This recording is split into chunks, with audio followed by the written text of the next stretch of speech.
Ito na nga mga banatero, sa dito tayo ngayon para kausapin po ang man of the week. Talagang malupit na malupit dahil sa nangyari ho ditong Sunday.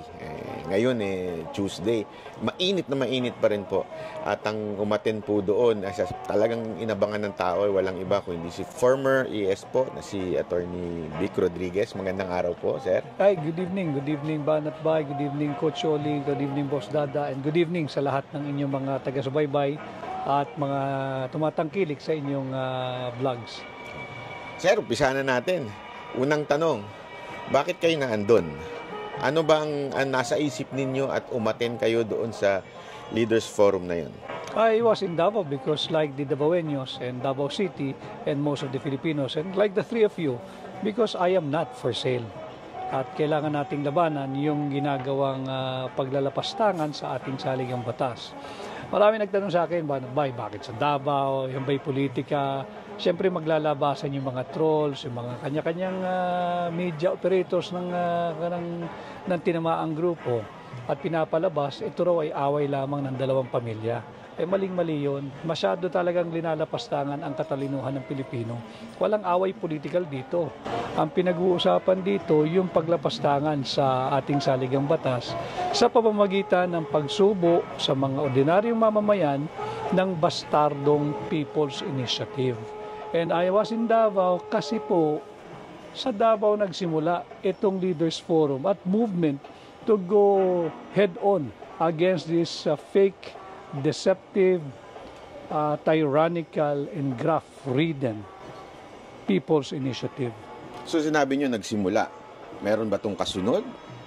Part of the Leaders Forum, yung tinatawag na Way Forward, ay iikot sa buong bansa at gigisingin ang mga Pilipino na wag nating pahintulutan itong ginagawang pambabalahura sa ating saligang batas.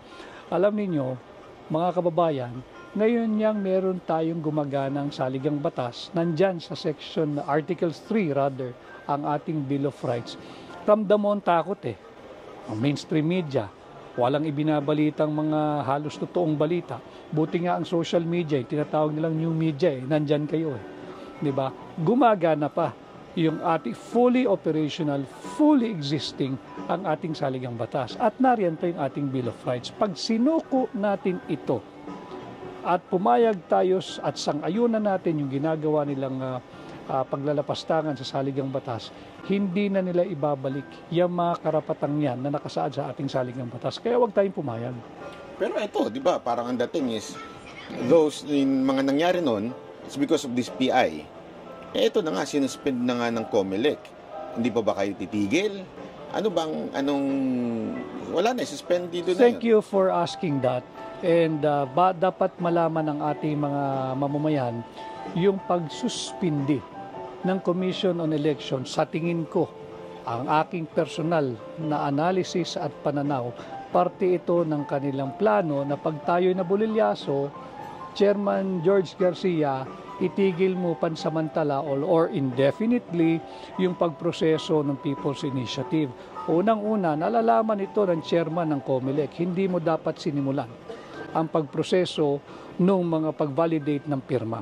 Hindi mo dapat inutusan ang mga kawani ng COMELEC na i-verify yung mga pirma. Bakit?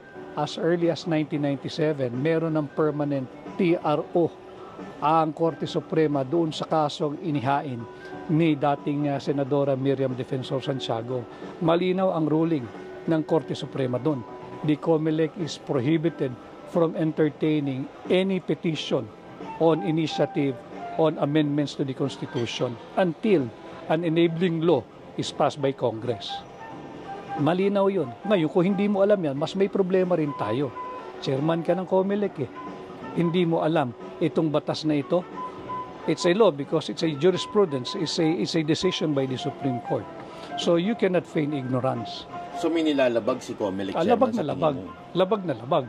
Makikita pa natin. At marami siyang paglabag. Itong ginawang insertion na 70 plus billion pesos sa pondo ng COMELEC, walang hindi dumaan sa committee hearings yan. Hindi rin dimaan sa plenary yan.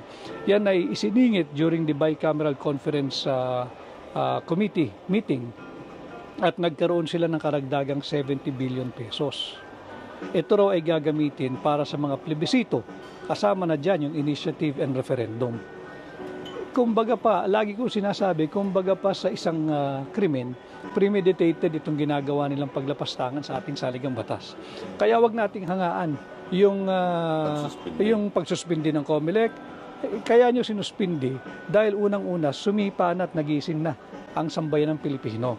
Natauhan at yun nga, hindi kami for sale at wag nyo na kaming utuin. Lapit sa puso ko ang usaping ito sapagkat ang dami ko nakakausap, both retired and incumbent judges, justices, law practitioners, and those in the government lawyers. Ang sinasabi ko nga, alam ninyo, kung hindi natin pagtatanggol ang ating saligang batas dito sa lantarang paglalapastangan na ginagawa noong mga tinatawag pa naman nating kinatawan ng tao kada distrito, mabuti pa isoli na natin yung ating lisensya na makapag-practice bilang abogado. Wala tayong silbing abogado. At alam naman nating lahat, in all humility, na ang mga abogado occupies somehow a special spot or place in the community. Pagka may mga problema, tatakbo sa abogado. Parang doktor yan hindi ba? So ngayon, hinahamon tayo ng pagkakataon, ito ang hinihingi ng panahon, let us step up. Whether you are for or against charter change through people's initiative, magandang pag-usapan natin. Kesa yung sila-sila lang, usapang magkakarancho lang na paglabas yan, bulaga, yan ang ating saligang batas. So anong inaantay nyo para somehow medyo tumigil to, itong sabihin ba ng COMELEC na hindi pwede yan o iatras ng Kamara? Ano ho bang inaantay ng movement? I think the most convincing thing is when President Marcos will speak on the matter. He will step in, he will step up and talk to the people at sabihin niyang pinatitigil niya ang hindi siya sang-ayon dito at pinatitigil niya ang kanyang mga kaalyado, supermajority Pag nagsalita ang Pangulo, sigurado titigil yung mga yan. Hindi ba?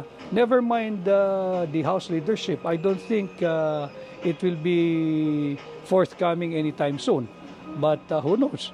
At nagising na ang sambayan ng Pilipino, baka naman sakali na matauhan din sila na hindi itong gusto ng taong bayan. Kaya lang, nagsasalita na si Marcos ngayon, hindi nakikinig ang Kamara.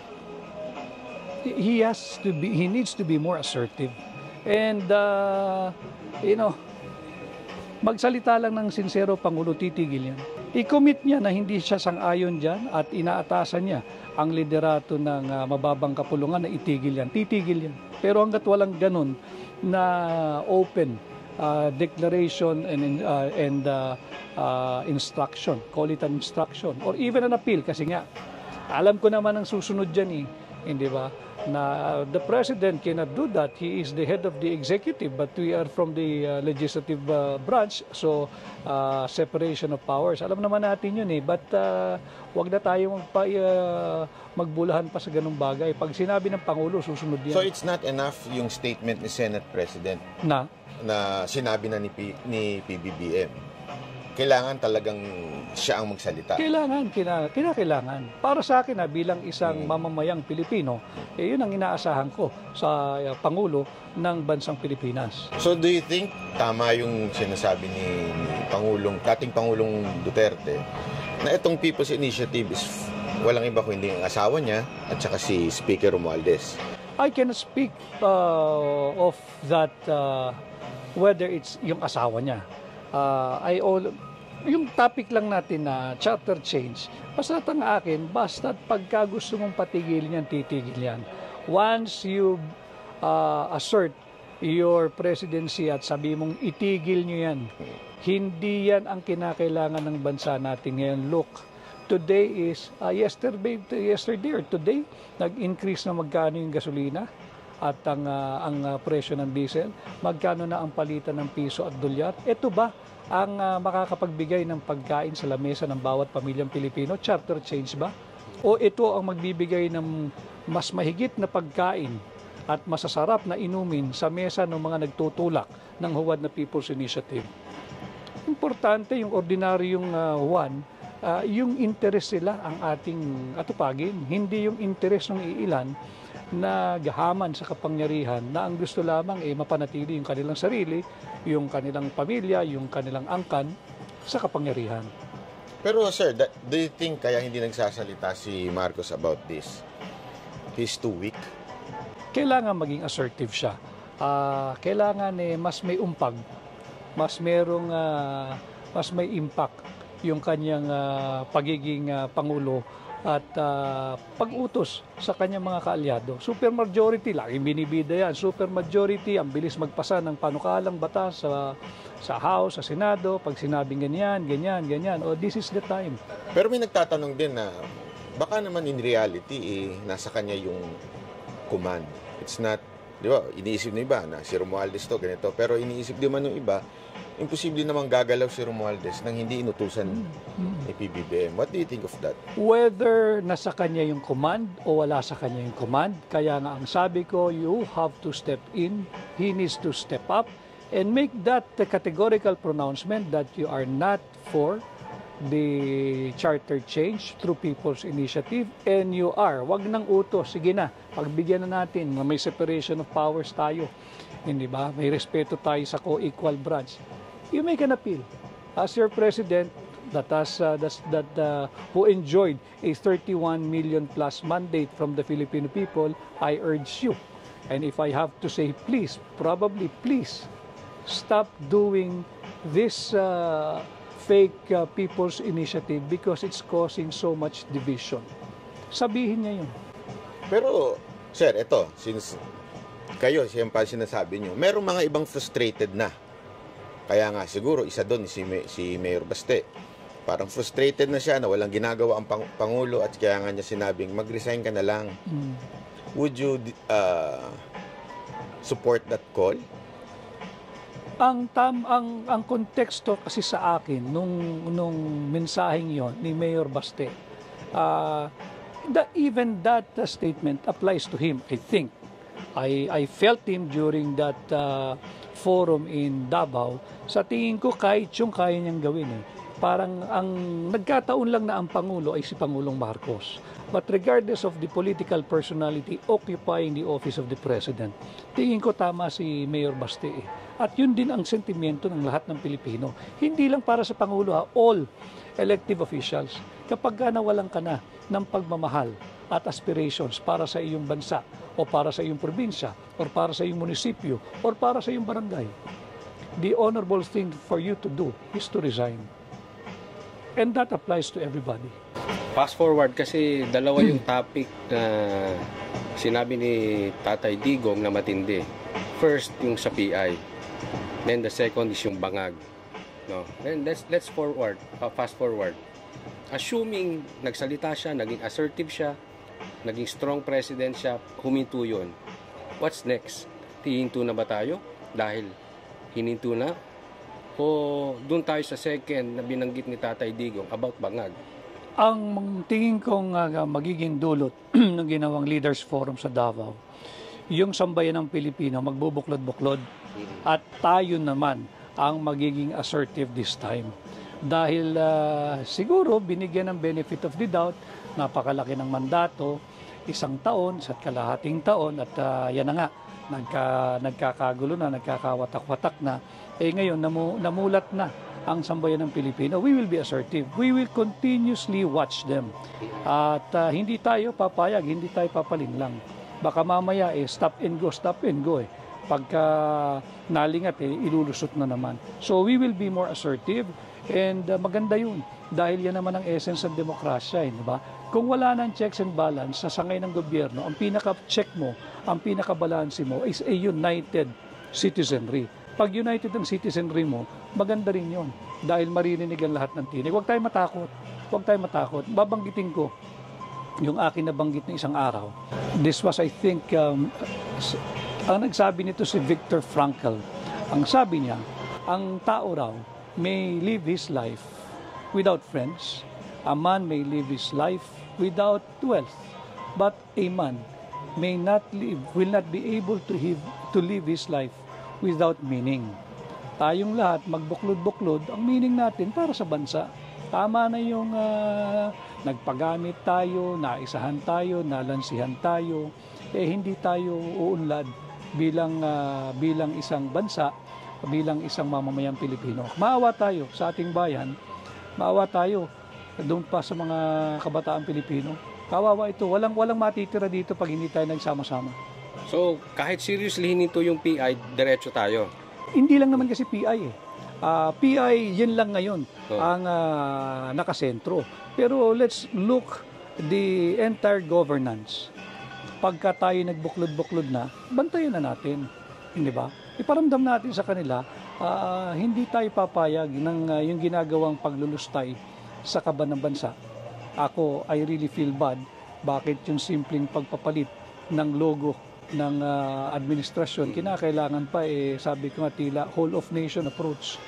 May memo, kinakailangan attendan, lahat, pati yung mga uniform personnel pinag-a-attend. Hindi naman nila pwede tanggiyo, naglabasan yung memo Hindi ba? May bigayan ng AIX, yun ang come-on Yung ayuda, yung AIX, I'm not sure kung meron ding medical assistance na naganap doon.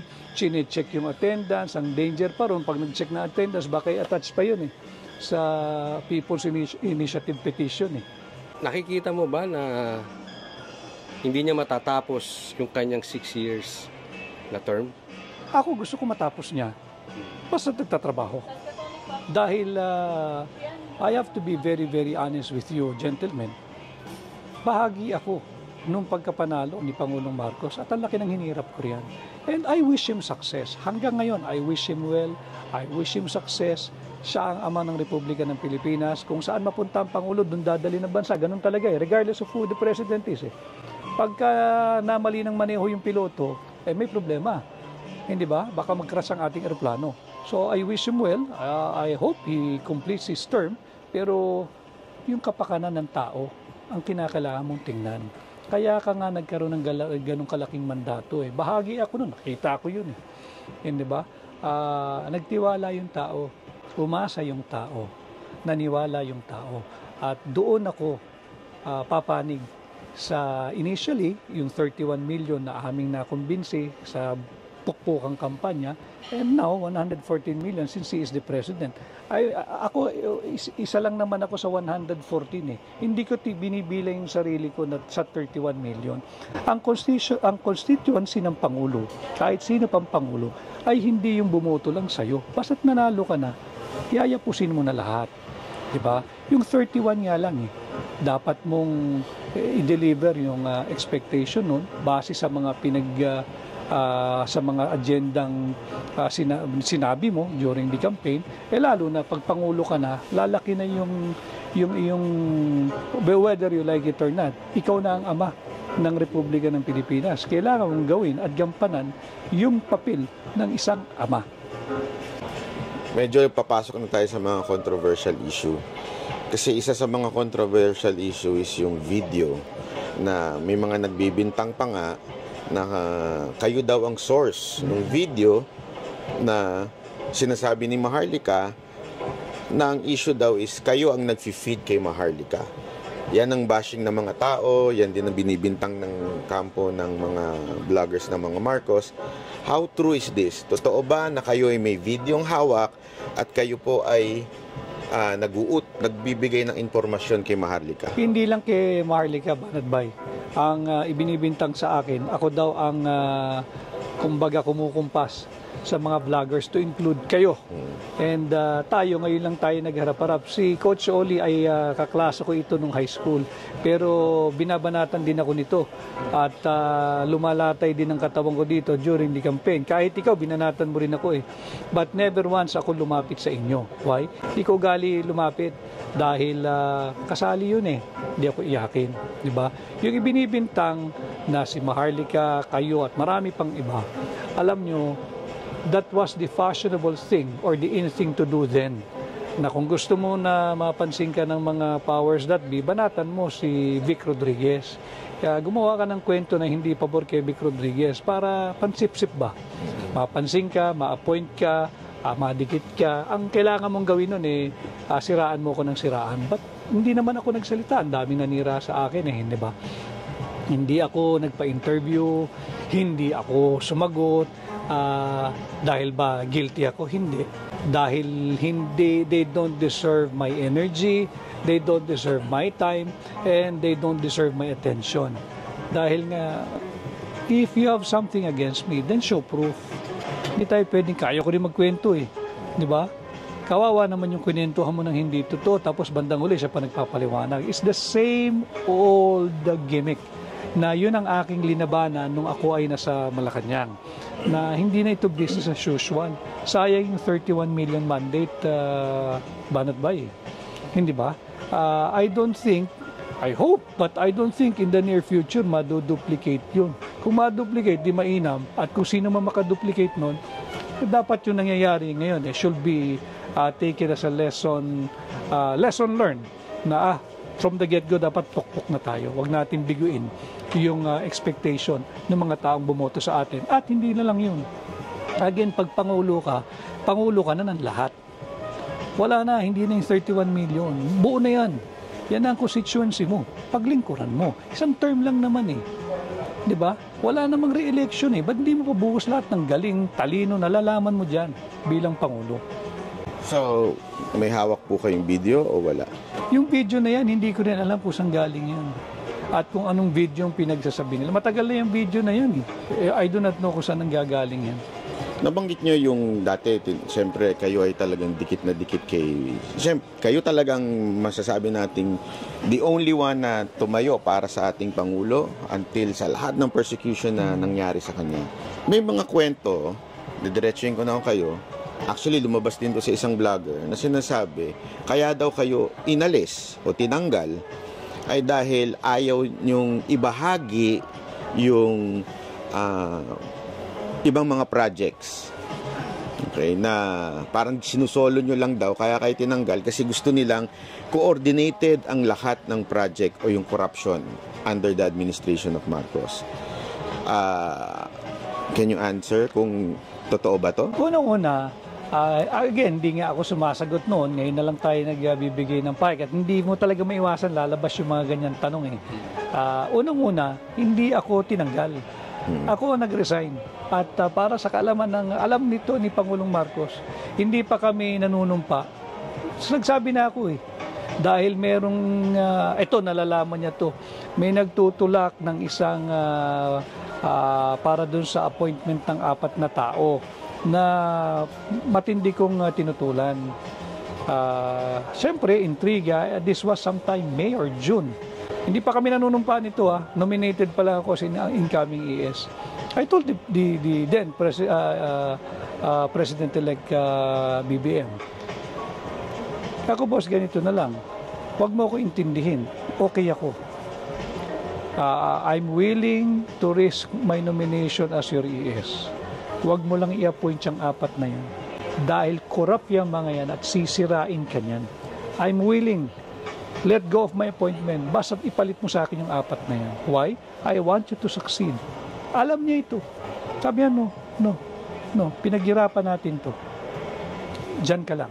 Hindi pa kami nanunumpa nito. Kaya yung mga ikinikwento sa akin na kapit to ko, sus, natatawa na lang ako. Hindi pa kami nanunumpa. Saan ka nakita? Hindi pa nanunumpa. Nagre-resign na. Ayoko, gusto mo bigay mo na lang sa kanila. But I respect him. We were together noon And I felt his sincerity at saka talagang yung direksyon niya magsilbi sa tao. Now, yung sinasabing projects, ito, kunin ko na rin yung pagkakataon para lang di malaman. I take pride in sharing this. Mga kababayan, ang dami ho nilang ibinintang sa akin ni isang kaso, whether administratibo, civil, or criminal, wala po ako. Ni hindi po ako sumailalim o isinailalim sa investigasyon.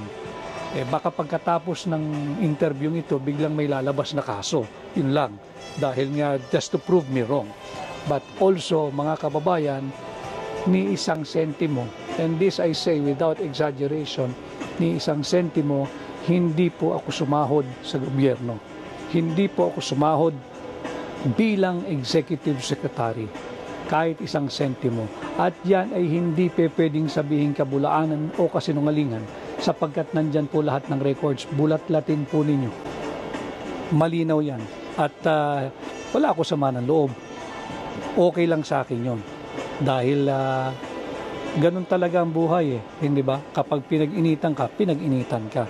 Pero wala silang masasabi na ako ay kumuha ni isang sentimo sa pera ng gobyerno, lalo na project. So isang binibintang sa inyo na isang vlogger ng pangalan ni TP, Thinking Pinoy. Sabi niya is, you're involved in appointment for sale. Totoo po ba yun? Alam mo, kagaya ng sinasabi ko, ang dami nilang kwento. Ayoko nang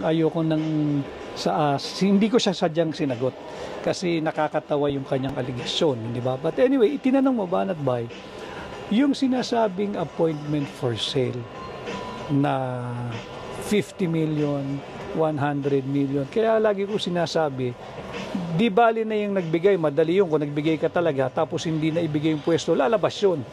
Estafa yun hindi ba? Pinangakuan mo ganitong halaga, kinuha mo, hindi mo na-appoint, estafa yun. Wala. Malayo na yun dahil wala naman talagang ganun nangyari. Kahit man lang sana, wag na yung hiningan, yung pinasaringan. Halimbawa, si Banat Bay nag-a-apply, biglang hirit ko, alam mo, Banat Bay, ang ganda-ganda ng bagong Nissan Patrol. Hindi ba't pahiwatig na yun na yun ang kailangan, magbigay ka ng Nissan Patrol para ma-appoint ka. Kahit yung mga ganun man lang, wala. Bakit? Kasi wala. Ito, medyo sensitibo. Totoo ba yung humingi talaga ng pwesto si Thinking Pinoy, kaya kayo siniraan ng todo-todo dahil hindi nyo binigyan, tinanggihan? Nasagot ko na yan at meron akong posting dyan. At hindi ko pinagsisihan at wala akong pinagsisihan sa lahat ng desisyong ginawa ko nung ako ang executive secretary. Pati yung mga hindi nakakuha ng pwesto dahil kailangan mong payuhan ng Pangulo kung nararapat ba o hindi itong mga personalidad na ito. At hindi wala akong pinagsisihan doon. Kung yun ang pinagmulan ng kanilang ngit-ngit at puot, okay lang. Alam niyo ang sinasabi ko noon kay Pangulong Marcos nung ako'y bahagi pa ng administrasyon. Sabi ko, alam ko yung mga intriga. Nararamdaman ko araw-araw, pilit akong inayanig. And kaya ko yan. Kaya ko yung intriga, kaya ko yung galit ng mga hindi na-appoint, gusto magpa-appoint, gusto ng kontrata, kaya ko yung mura nila, di ba? Baliwala sa akin yun. Lalagyan ko lang naman ng pantakip yung tenga ko, hindi ko maririnig yun di ba? Tsaka hindi ako apektado sa ganun. Ang hindi ko kakayanin, pag ang nagmumura na sa akin at sa'yo ay yung 31 million at yung 114 million Pilipino kasi binibigo natin. Yan ang hindi ko kaya. So kung isa, dalawa, tatlo, wala akong pakialam dyan. You don't deserve a place in the government. Pero kung yung 31 million ang nagmumura at 114 million Filipino ang sumisigaw na hindi natin ginagawa ang trabaho natin, yan iindahin ko yan, masasaktan ako riyan. Lagi akong papanig doon sa interes ng Pilipino, hindi sa interes ng ilan. Nasakim sa kapangyarihan, gusto lang ilustayin yung pera ng kaban ng bansa. So, totoo po yung sinabi nyo na dati talagang kayong isa sa mga tumanggi kay Thinking Pinoy. Oh yes. Hindi ako nagsisisi. Na hindi nyo siya pinayagang ma-appoint. Kasi kaya natin tinatanong yan. Kasi isa sa mga tanong ngayon, kung bakit kayo nandito nung Sunday, di ba sabi, bitter lang kasi yan Kasi kaya niyang gustong mawala si Marcos kasi gusto niya mabalik sa gustong tumakbo niyan, kaya gustong nandyan yan sa Davao. So, pinabubulaanan nyo lahat yun. At ito talaga dahil lang sa sigaw ng taong bayan. Hindi, kasama kasi ako sa taong bayan Isa ako sa sumisigaw. Nagkataon lang, hindi ko hiningi itong aking spot ngayon sa mga nangyayari. Hindi ko sinabing, sasama ako dyan, gawin nyo akong leader ng ganito. Hindi, isa ako sa kagaya ninyong sumisigaw dahil lantaran yung paglalapas tangan sa saligang batas. At lantaran din yung paglulustay nila sa pera ng bansa. Karapatan ko yun bilang Pilipino and nobody can question my presence there. Simply because, again, I am not for sale. At yung sinasabing bitter, sabihin mong bitter, dahil hindi ninyo tinutupad yung pinangako namin. Hindi nila, wala naman sila sa tabi namin ni Pangulong Bongbong noon kaming dalawa lang ni BBM Hindi ninyo tinutupad yung mga magagandang pananalita na binitawan natin sa tao. At ako mismo, malaking bahagi ako kung bakit nakakambinsi kami na nararapat at karapat dapat na Pangulo ng Pilipinas si Pangulong Marcos. Bitter ako, yes, sapagkat naghahanap yung sambayan ng Pilipino ng leader. Kailangan may leader tayo. And I will always side with the Filipino people. I can feel yung sincerity ninyo in saying that Marcos is a good man. Kitang-kita ko na talagang sa inyo, talagang mabuting tao ito. Pero what went wrong? I do not know. Si BBM, mabait na tao talaga. And this coming from my personal dealings with him. Mabait si Bongbong. Mababait, mababa ang loob. At dala-dala niya yan all the time. Kampanya nung formative years of his administration. But siguro nga, kinakailangan niya mas maging assertive. And wala na ako ron, and ako'y ordinaryong tao na lang. But bilang Pilipino, siyempre umaasa ako na yung Pangulo ko mas magiging assertive. And do I get hurt hearing all of these negative things about him? Of course. Kaibigan ko yan Sa tingin niyo, boss, siya ay minamanipulate ng mga taong nasa paligid niya? Maraming tao ron. Kasi this is the same thing what happened to the late President Cory Aquino. Na they're saying, okay naman siya kaya lang, hindi niya kaya yung mga nasa paligid niya. Is pero it the same situation? Hindi rason yun. Ang sinasabi ko, mabait si Pangulong Marcos personally. Pero malinaw din sa akin, pag naging Pangulo ka na, hindi ka na yung mabait na Bongbong Marcos. Pangulo ka na And as President, you will be confronted every day to make and do a hard decision. You have to be committed na kaya mong gawin yun. Hindi ka na yung kaibigan tayo. Yung kaibigan mo naman, dapat maunawaan yun. Hindi na ikaw yung civilian na napunta dyan. Ikaw ay presidente na. At ang pinag-uusapan natin dito, hindi na yung future mo lamang. Tangan-tangan mo, nasa balikat mo, yung kinabukasan ng mamamayang Pilipino. Doon pumapasok sa tamang konteksto yung sinabi ni Mayor Baste. And again, that cuts all, across all positions. Pag wala ka ng love and aspiration doon sa iyong dapat pinagsisilbihan, it's time to go. And po, Attorney Vic, magandang gabi sa iyo.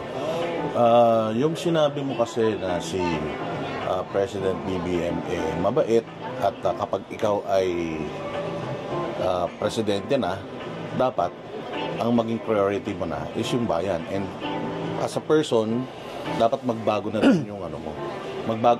Magbago na rin yung iyong mga gawi, kilos, lahat. Ngayon, hindi niyo po siya na-prepare for that. I mean, hindi ba niya ini-expect sa sobrang lakas ng chances niyo, taas ng chances niyo na manalo? Hindi niyo ba na-detect, na-predict na magiging ganito siya kahina as what people are saying? Okay naman nung formative days of the administration. At magkasama kami. Kaya nga ang dami naming nagawa noon hindi ba? Pati yung siguro in relation, banggitin ko yung sa sugar importation. Yung sugar importation, hindi rin kanya yun. It was the sugar order that was involved then, sugar order number 3 or 4, I forgot now. Napirmahan yun, panahon pa ni dating Pangulong Duterte. Tama yung nakalagay doon 300,000 metric tons of sugar. Kaya lang, siyempre, sabi ko nga sa iyo, pag nasa Office of the President ka, ES ka pa, papasok sa iyo lahat ng information. Ang kanya, sabi ni President Marcos nung nag-meeting kami with the SRA at pati sa DA, bakit 300,000? Talaga bang walang asukal? Because I told him, Mr. President, yung mga producers naman ang umaaray dahil mag-aabot. Pag pinasok mo yan, matatapos silang mag-harvest, mag-mill at pwede nang magbenta, patay ito. Dahil yung presyo hindi magtutugma, mas mura yung papasok Di ba? Mas mahal yung locally produced. So sabi niya, sige, let's do a complete staff work.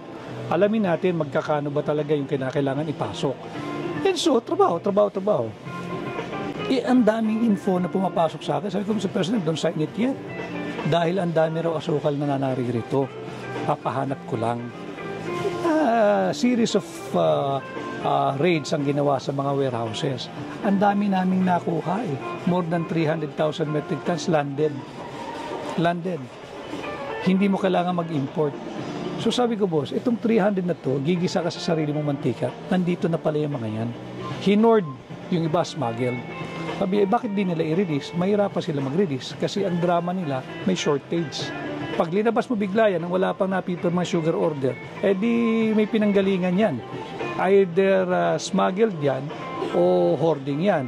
Either way, it will open you to criminal case, whether smuggling or economic sabotage for hoarding. Minamanipulate niyo yung presyo eh. Umabot na ng 110 that time yata eh. Sabi, okay, hanapin mo lahat. Nahanap.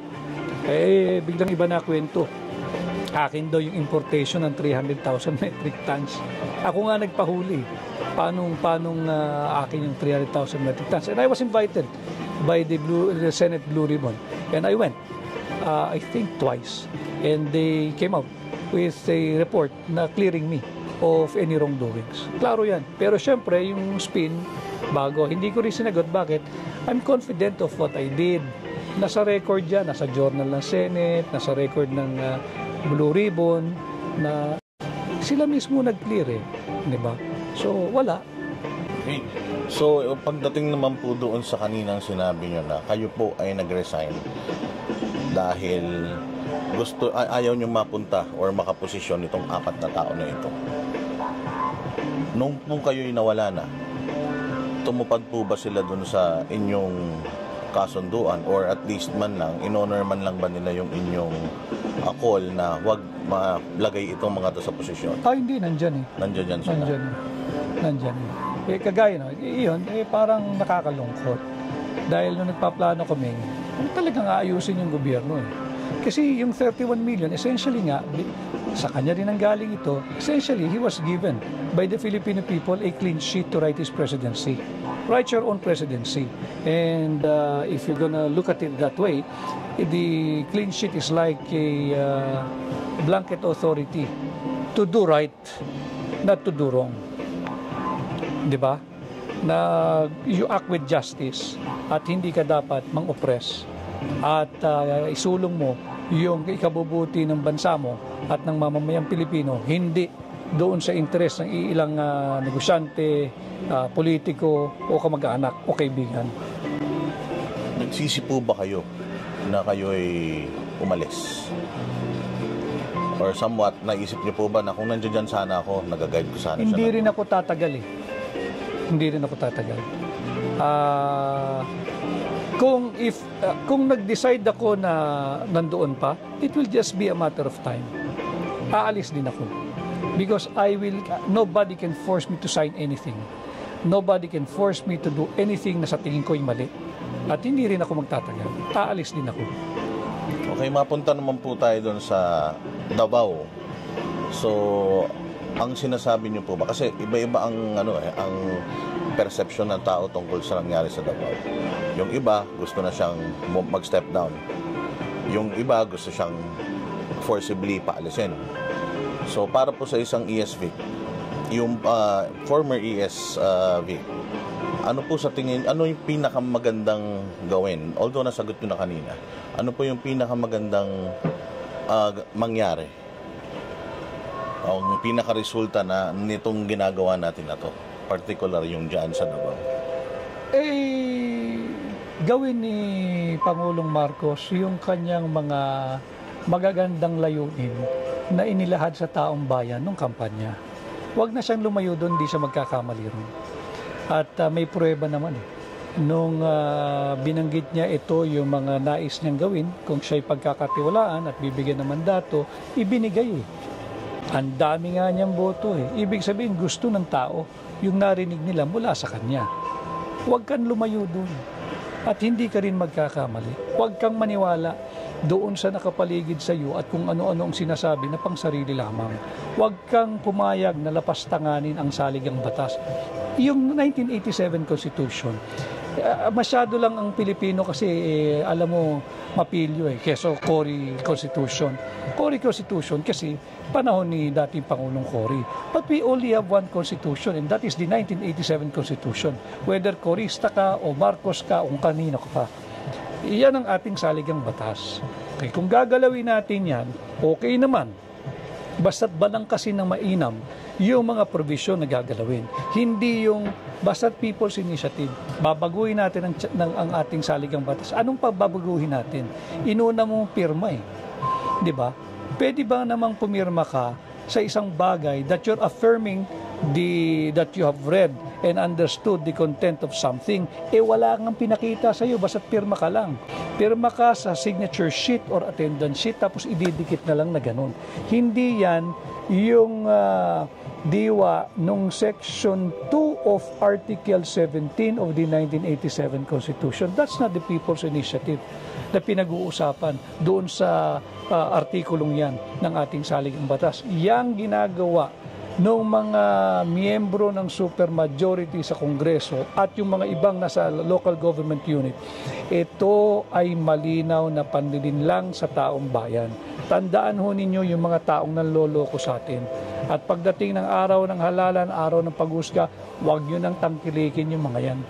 So, final po para sa akin, sa side naman po ng mga nagtatanggol sa kanila, na ang kanilang sinasabi ay bakit ngayon lang si E.S. Vic nagsasalita? Well, nagpapa-interview na po kayo dati, pero bakit ngayon lang po kayo naging involved at maingay? May pangarap po ba si E.S. Vic na tumakbo ngayong 2025 elections? Bakit ako tumahimik? Ako ay umexit at the close of office hour on September 16, 2022. That was a Friday. Aalis si Pangulong Marcos ng September 18 para sa una niyang biyahe, yung sa New York UNGA. Nag-usap kami, hanggang ano na lang ako, September 16, I'll step down as ES kasi nga, ginawa niya akong Chief of Staff. And then, sabi niya, sige, anyway, sabi niya, mag-uusap pa naman tayo over the phone. Kasi nga, from ES, COS ka, on the assumption that I will be reporting for work already on Monday because my papers are complete. I have the appointment papers, I have the signed administrative order number 1. Kompleto Kompleto. Kaya lang, yung intrigahan na nga, sabi ko, okay lang din ako, Mr. President, hindi naman ako nagmamadali. Ako, boss, alam mo sa grupo natin, ako lang ang hindi nagpahinga, ako lang ang hindi nagbakasyon. I'll take advantage of the time na nasa New York ka. Lalabas ko rin yung aking pamilya dahil dami ko ng utang dito. Nung summer, nangangampanya kami. Pagkatapos nun, tuloy-tuloy na, nag-organize ng kanyang gabinete, etc. So, yun yung yun yung timeline. Malis ako, nagbakasyon. October, I was in Japan. Doon kami Halloween ng mga bata, masaya, daming tao. And then, nung December of that, nagyaya yung aking kliyente na para po na ring pamilya. Halika na, you come with us, family mo, family namin, we'll have New Year in Dubai. Kako, I have to beg off, I'm not ready for that, wala sa budget. And then, sabi niya, sagot ko, bring the entire family. So, pahinga pa rin ako niyan. January, ang sumalubong sa akin is the death of my mother, January 3, 2023. That explains bakit ako tahimik.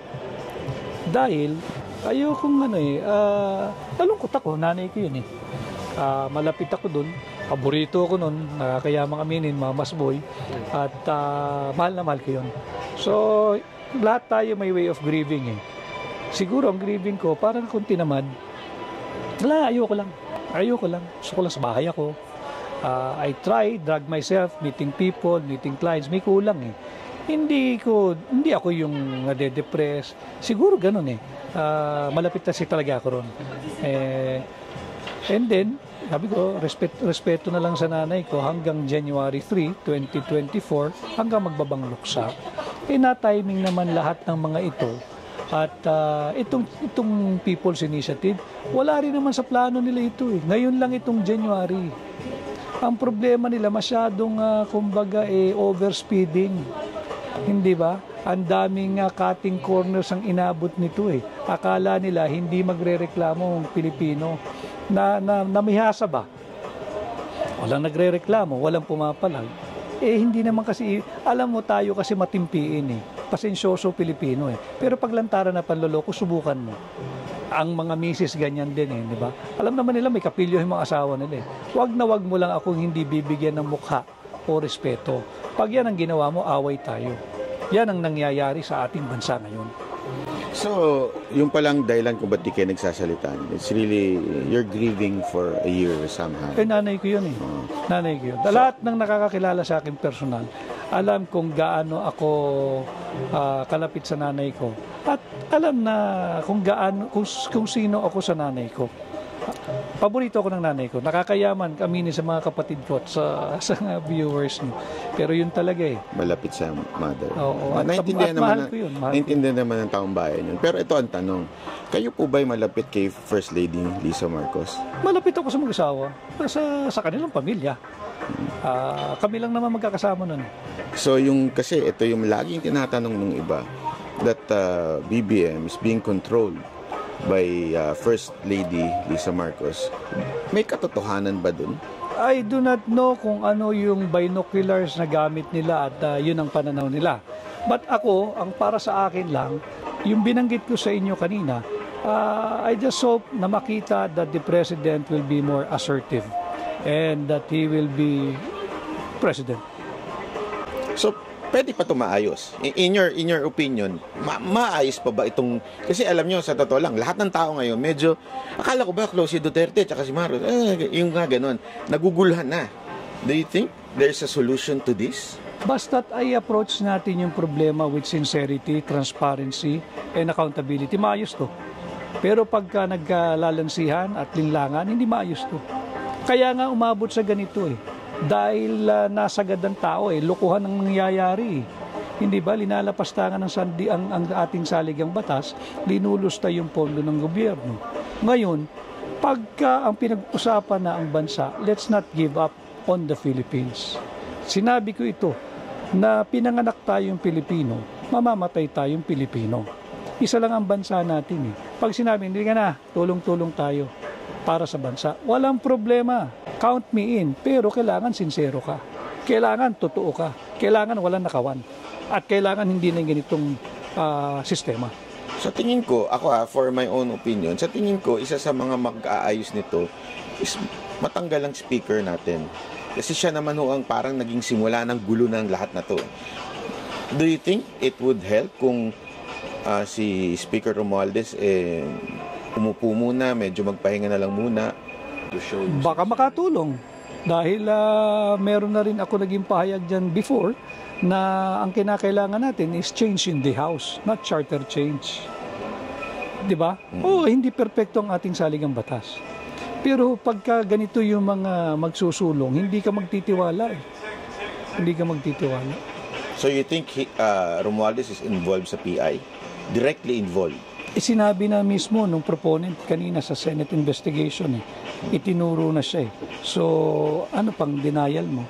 Ikaw ang nag-host sa bahay mo at hiningan ka ng tulong, nag-all out. That was the statement of Mr. Oñate during the Senate investigation. I think ang nagtatanong si Senadora Amy Marcos. So, mag-usap muna sila nung nagturo sa kanya. Sir, ito, marami talagang nakakapansin.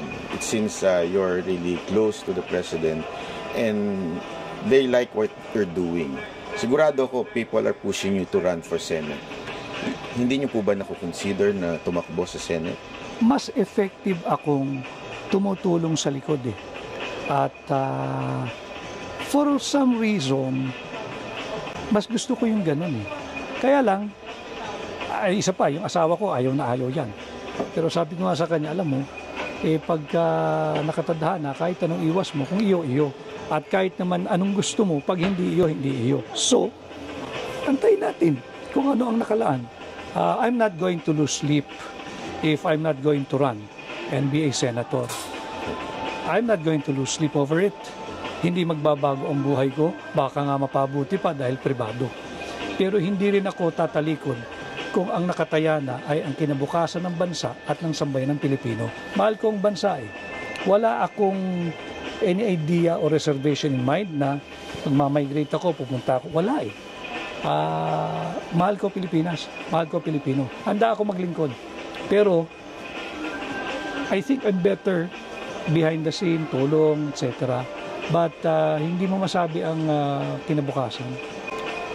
Sa ending, Attorney Vic, do you have any message sa mga kababayan natin? Kukunin ko yung pagkakataong ito. Paulit-ulit ko sinasabi, kahit na ako magmukhang sirang plaka, mahalin po natin ang Pilipinas. Huwag natin hayaan lapastanganin ang ating saligang batas at huwag nating pahintulutan ang walang habas at patuloy na paglustay ng pera ng bansa. Huwag tayong pumayag sa interes ng ilan na manatili sa kapangyarihan. Alam po ninyo, buhay ang demokrasya, nakita naman natin, nakakatapos lang natin ang halalan. Kung ikaw ay may ambisyon na maging Pangulo, bukas naman ang 2028 election, lumaban tayo ng patas at parehas. At kapag hindi ka pinalad at hindi ka tinangkilik ng tao, or sa tingin mo this early, hindi ka papalarin at talagang hindi ka tatangkilikin ng sambayan ng Pilipino, huwag nyo namang guluhin ang ating bansa at lapastanganin ang saligang batas dahil lamang sa inyong personal na ambisyon at layunin na mapanatili ang inyong sarili, ang inyong angkan, ang inyong pamilya at mga kaibigan sa kapangyarihan. Let us defend the Constitution. Let us protect the Constitution. And we, the Filipinos, are not for sale. Sir, message naman dun sa mga gustong sumama sa pinaglalaban ninyo, anong pwede nilang gawin? Importante ito, lalo na yung mga nakakaunawa, yung mga employers. Importante ito, naturuan ninyo yung inyong mga empleyado, yung mga masters of the house, yung ating mga kasambahay, na huwag pipirma, huwag tayong magpapalansi. At nananawagan din ako kasi ang tirada nila, barangay level ang bilis lang kunin ng 3% per district Hindi ba? Nananawagan ako sa mga bagong halal pa lang kayo na punong barangay, pagmamahal po sa bansa. Huwag yung tayong basta't susunod blindly or blind obedience dito sa mga makapangyarihang mga tao na ang layunin lang ay mapanatili ang kanilang sarili sa kapangyarihan. Tatandaan po ninyo, kung kayo nga ngayon ay nakakaramdam ng takot, buhay ang ating saligang batas. Meron tayong karapatan, nandyan ang Bill of Rights sa Article 3 ng ating Constitution. Pag pumayag tayo na lapastanganin ang ating saligang batas, pati ang ating mga karapatan na nakalahad sa Bill of Rights ang ating saligang batas, mawawala po yan, and trust me, hindi nila ibabalik sa atin yan. So, Panghuli, ano po ang mensahe nyo sa inyong kaibigan sa ating Pangulo, President Marcos? Bilang Pilipino na lang, ayoko naman mag-assume na kaibigan. Sa akin, kaibigan ko siya. But bilang Pilipino, ako'y nananawagan sa Ama ng Republika ng Pilipinas, kay Pangulong Bongbong Marcos, Ginoong Pangulo, patigilin niyo na po itong gulong ito. And step up. You have to step up, you have to step in, you have to be more assertive. Assert your presidency.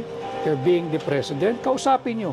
Itong mga kilala nyo naman yung mga ilang politikong yan At kaming mga sambayan ng Pilipino ay nagmamatsyag, Ginoong Pangulo. Ang inaantay namin ay makipag-usap kayo sa sambayan ng Pilipino. Andyan ang medium ninyo, nandyan ang TV, nandyan ang radyo.